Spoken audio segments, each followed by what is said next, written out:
Bonsoir à tous, bienvenue dans cette édition. Voici les titres de votre journal. À Bouloupari, 2 maires pour un village. Le maire élu et l'ancien maire cohabitent pendant la crise du coronavirus pour gérer la commune. Nous parlerons gestion communale inédite dans ce journal avec Sonia Lagarde, maire de Nouméa. Elle est notre invitée par Skype. Les livraisons à domicile connaissent une forte hausse, confinement oblige. Repas ou produits de première nécessité sont assurés tout en respectant les règles sanitaires obligatoires. Le cyclone Harold au Vanuatu, il a causé 3 morts sur l'archipel. Les dégâts matériels sont considérables et le bilan est toujours en cours. Nous ferons le point avec la Croix-Rouge dans cette édition. Voilà pour les titres, mais avant de les développer, nous faisons le point sur les cas de coronavirus déclarés positifs en Calédonie. Aujourd'hui, 43 tests effectués, tous négatifs. Et depuis le 4 avril, nous avons 18 cas positifs de coronavirus, dont 14 personnes guéries. On en vient à la prolongation du confinement au niveau national. Jusqu'au 11 mai, le président Macron a pris la parole hier pour la 4e fois depuis le début de la crise du Covid-19, de manière solennelle pour l'annoncer aux Français. Je vous propose d'écouter cet extrait concernant les Outre-mer et notamment les mesures en faveur des étudiants éloignés de leur famille. On l'écoute. Dans le Grand Est, comme en Île-de-France, les services hospitaliers sont saturés. Partout, en hexagone comme dans les Outre-mer, le système est sous tension et l'épidémie n'est pas encore maîtrisée. Nous devons donc poursuivre nos efforts et continuer d'appliquer les règles. Plus elles seront respectées, plus nous sauverons de vies. C'est pour cela que le confinement le plus strict doit encore se poursuivre jusqu'au lundi 11 mai. Les étudiants les plus précaires, vivant parfois loin de leur famille, en particulier lorsque celles-ci viennent d'outre-mer, seront aussi aidés. Dès mercredi, le Conseil des ministres décidera des moyens financiers nouveaux et le gouvernement apportera toutes les réponses nécessaires à chaque fois qu'il le faudra. Retour en Calédonie et direction la Brousse, à Bouloupari, 2 premiers magistrats pour un seul village. C'est une situation inédite que vit la commune depuis le 15 mars, alors que Pascal Vittori a été élu au premier tour. L'ancien maire Alain Lazare, qui ne se représentait pas, doit assurer la gestion de la commune. Crise de coronavirus oblige. Les explications d'Antoine Le Teneur et de Nicolas Fasquelle. En professionnel du marathon, Alain Lazare savait déjà que les derniers mètres sont toujours les plus ardus. Mais il ne s'attendait certainement pas à poursuivre l'épreuve au-delà du parcours. Monsieur le maire, un courrier important. Le 20 mars, 5 jours après l'élection au premier tour d'un autre candidat, Pascal Vittori, l'État annule tous les conseils municipaux de désignation des nouveaux maires. Coronavirus et confinement général oblige. Une douche froide pour le futur retraité. C'est compliqué, pour être très honnête, c'est compliqué parce que on s'est mis dans la tête que c'était le dernier jour, qu'on allait partir et qu'on allait passer à autre chose, ce que je souhaitais et ce dont je rêvais déjà depuis quelques temps. Donc je me suis trouvé dans un état d'esprit un petit peu flottant, faut le dire, la première semaine et puis maintenant, le mandat étant renouvelé pour quelque temps, et l'intérêt que j'ai apporté à ce que je fais en mairie et ce que je fais depuis des années a fait la différence.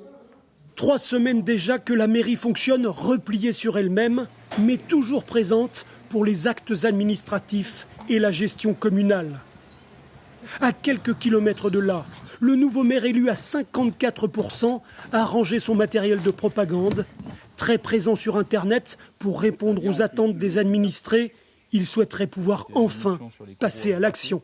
Je suis en contact régulier avec le secrétaire général, puisque la loi électorale dit que l'ancienne équipe doit tenir informée la nouvelle équipe de chaque décision, de façon à ce qu'elle puisse ensuite en tenir compte. Ça se passe bien, on a des contacts réguliers, mais malgré tout, je ne peux pas prendre de décision. Et vous pensez que ça peut perdurer comme ça ? Comment est-ce que vous le ressentez, vous, en tant qu'élu ? C'est compliqué parce que moi j'ai plutôt une nature à vouloir agir. La mairie de Bouloupari pourra alors afficher un nouveau portrait dans sa série des anciens magistrats de la commune. celui d'Alain Lazare, qui aura battu, malgré lui, son propre record. Voilà, et j'ajoute que seule la commune de Pointe-Boute se trouve dans le même cas que Boulou-Paris, avec un maire en exercice et un autre élu à plus de 50%, mais pas encore désigné. Voilà, on reste sur la question des situations inédites dans ces périodes de confinement, avec Sonia Lagarde, qui est notre invitée en liaison par Skype. Bonsoir. Alors, vous avez été élu, on le sait, très confortablement au premier tour. Nous vivons cette situation de confinement. 2 semaines après, pouvez-vous nous dire quel bilan vous faites justement de cette situation inédite ? Écoutez, moi j'ai continué à travailler. Je suis dans mon bureau tous les jours parce que une mairie, ça s'arrête pas comme ça. Nous avons maintenu l'ensemble des services, la police municipale, les pompiers, l'état civil, la morgue et les cimetières, l'entretien des voiries, l'urbanisme. Donc vous voyez qu'il y a du travail.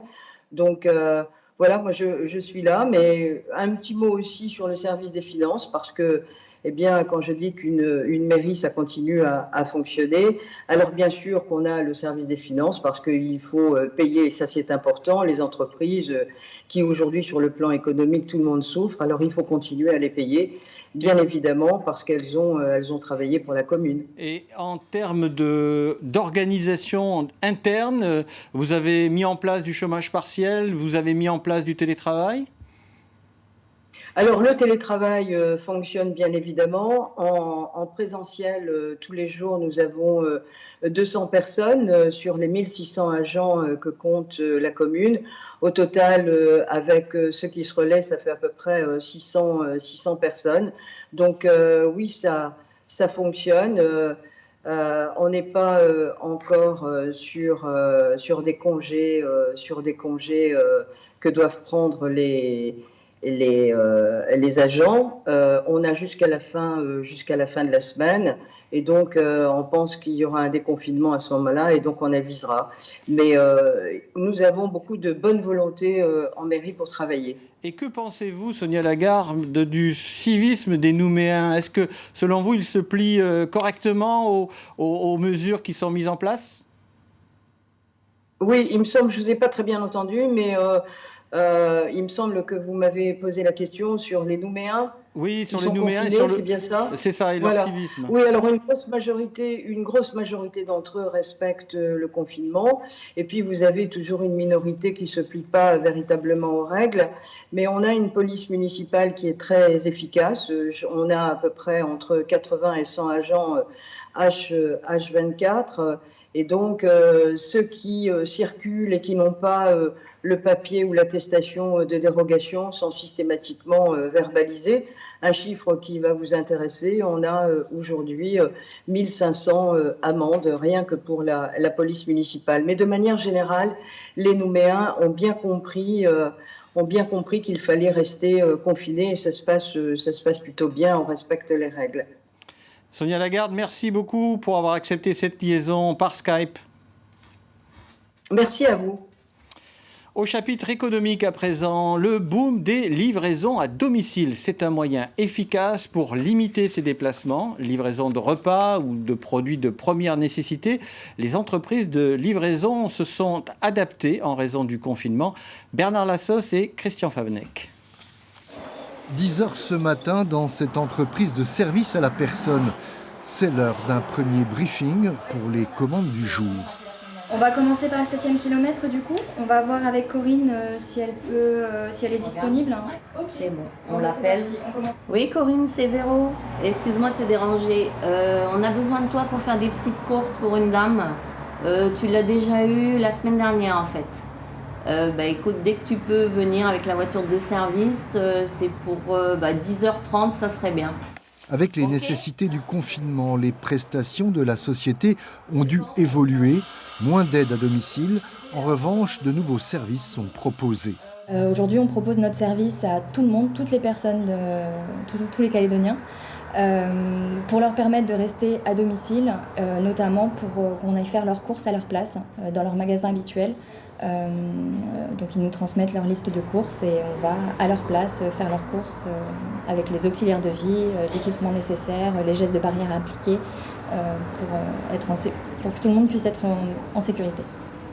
10h30, Corinne a pris la commande, direction les rayons du supermarché, liste des courses en main à la recherche du produit souhaité. Il s'agit là du ravitaillement de la semaine pour une cliente âgée. On court un petit peu pour essayer de faire au plus vite pour que les gens soient livrés assez vite parce qu'en général c'est fait dans la journée. Mais c'est vrai que c'est du sport. On laisse le supermarché pour cette nouvelle société de livraison à domicile, option restauration. Elisa et ses 2 associés ont démarré leur activité avec le début du confinement. Ça fait un moment que le projet est ficelé. Et là, on est trop contente, on est enfin dans le jus. Donc certes, c'est une situation qui est un peu particulière, mais c'est cool. On est contente, on a les restos qu'on voulait, donc c'est cool. En route donc pour la première commande du jour. Bonjour.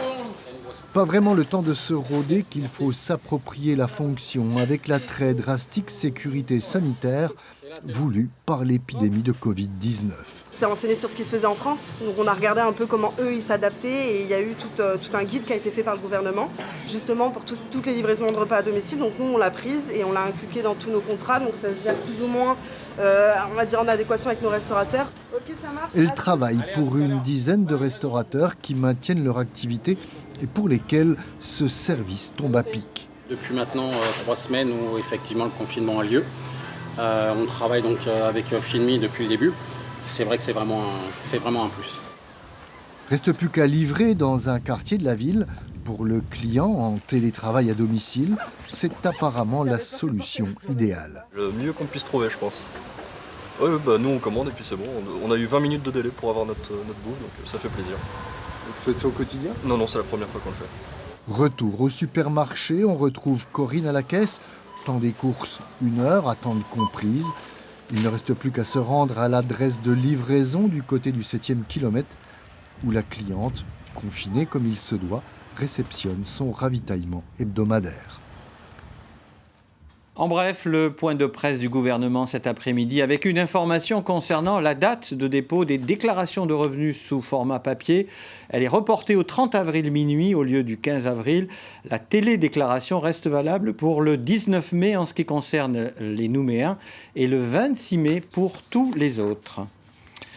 Dans la région, les îles australes, à Rapa et Raivavae, la solidarité s'organise avec le confinement. Les familles se retrouvent plus nombreuses. Alors tout le village part à la chasse, d'autres vont pêcher. C'est la débrouille, quoi qu'il arrive. Et la nature aide à survivre. Le reportage de Polynésie la Première. À Rapa, des hommes des 2 villages de l'île partent pour nourrir leurs familles plus nombreuses depuis que leurs enfants sont rentrés pour être confinés. Les uns partent à la pêche, dans les eaux très poissonneuses. Les autres partent à la chasse, aux bovins laissés en liberté.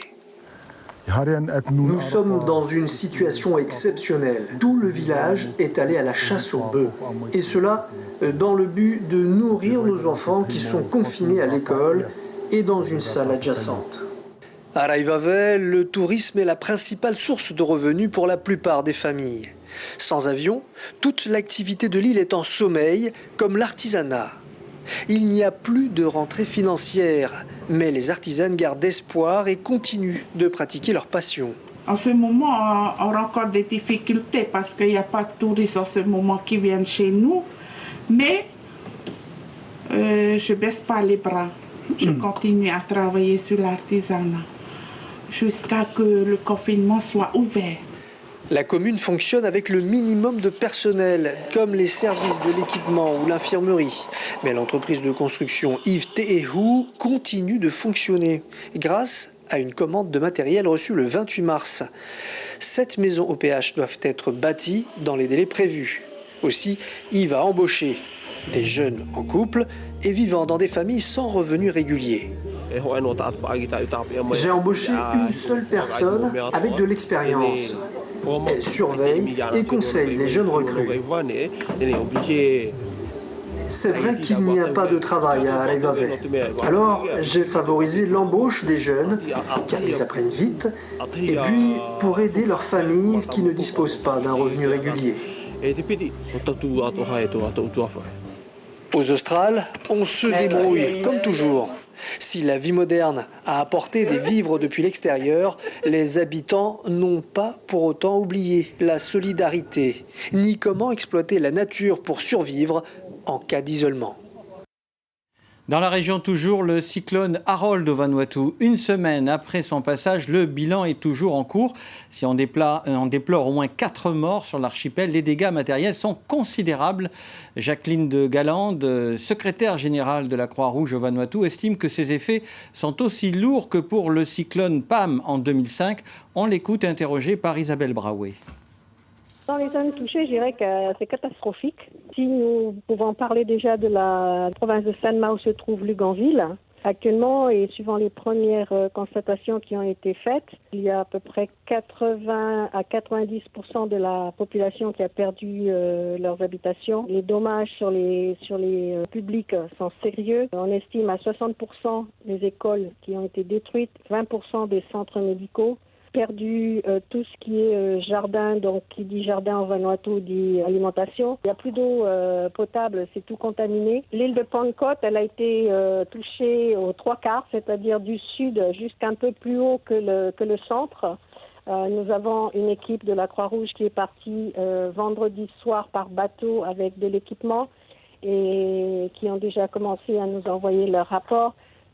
Du côté de la Croix-Rouge, donc nous avons envoyé de quoi supporter 400, ce qu'on appelle ici households, c'est-à-dire 400 habitations de 5 à 6 personnes. Les donations qui nous arrivent de l'étranger sont bloquées du fait qu'il faut tout contrôler et aussi passer en fumigation et tout ce qui s'ensuit.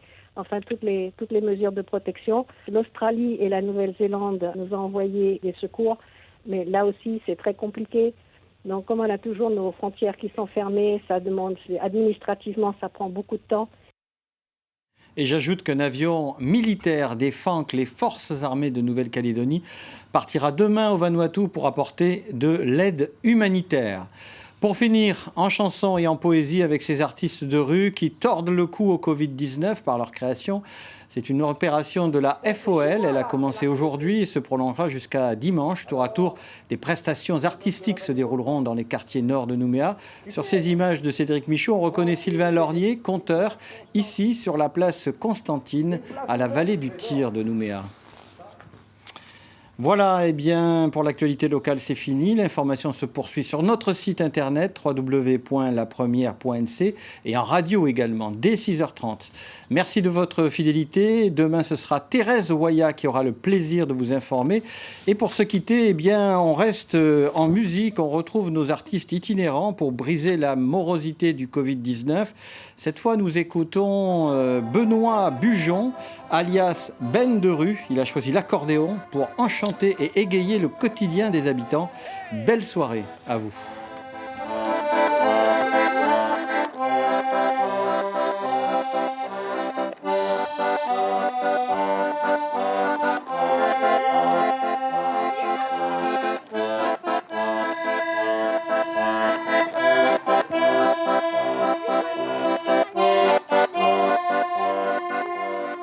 L'info continue sur lapremière.nc.